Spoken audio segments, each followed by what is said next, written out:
estiver falando. Não, sim, o que dá pra agora, o antigo era num lugar de madeira ali, perto na rua do posto ali. Não é o Caldeirão, não, né? Eu acho que é o Caldeirão. Eu nunca fui no Caldeirão. Não, mas eu ouvi história só. Não, você só ouviu história de outros membros. Nossa, mas assim. Tá falando muito perto. Não falar o nome dos local, porque daqui a pouco a pessoa. Não. Já fechou. Já fechou? Quitada, né? Fechou ou mudou de lugar? Não sei. Tá, mas enfim, assim, os lugares que eu frequentei, que eu gosto, assim. Faz tempo que eu não vou, mas eu ia aqui, eu escutava essa questão do pagode, é o Boteco da Maria. Então, o Boteco da Maria. Ali tocava essa pagode. Sim. Não, mas também tem a questão de ser, às vezes, o som do lugar, né? Sim, ou também do dia, dos músicos que estão rock, lá. que tocam, né? Sim. Que tocam...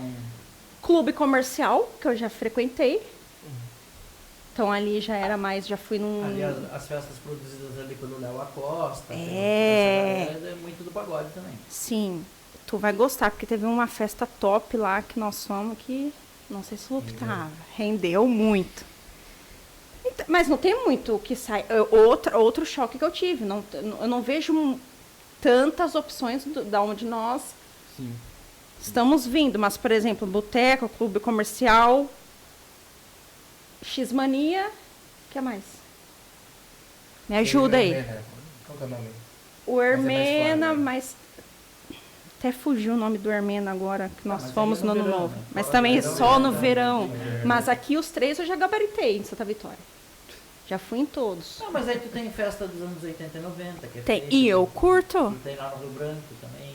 Eu curto. Tô doida pra ir em uma, pra gente escutar um Guns, um Bon Jovi. Na cidade do ano 90? Ué, e tu não gosta? Eu gosto. Não, eu gosto. Mas Tu eu achei ouve? que eles botavam música daqui. Não, cara, alguma tipo Anos assim. 80 e 90. 80 e 90. Eu sou doida pra ir em uma Aí Cyndi tem Lauper. uma banda muito Cyndi Lauper. boa Oh, eu que toca curto. música de Olha. anos 80 e 90 aqui, que é a banda Vinil. Muito Ah, boa. Já outra! já Outra que nossa tem vida. aqui na Barão, muito boa, que tem das cervejas que tu toma. Quando tem? Armazém. Armazém da rua, isso eu acho muito bacana que tem aqui. Isso na nossa cidade já não rolaria, eu acho que condição negócio daquele. O Armazém E eu era acho bom, o top. Armazém era legal. Entendeu? E lá já teve o Roda de Samba também. Já. Aí essa eu não peguei. Roda, né? Mas era samba, tocando samba. Aí, ó. Isso, coisas que eu não imaginaria que eu iria ver aqui no Rio Grande do Sul, porque eu já tinha um imaginário, tipo assim, Achar que aqui só tocava rock?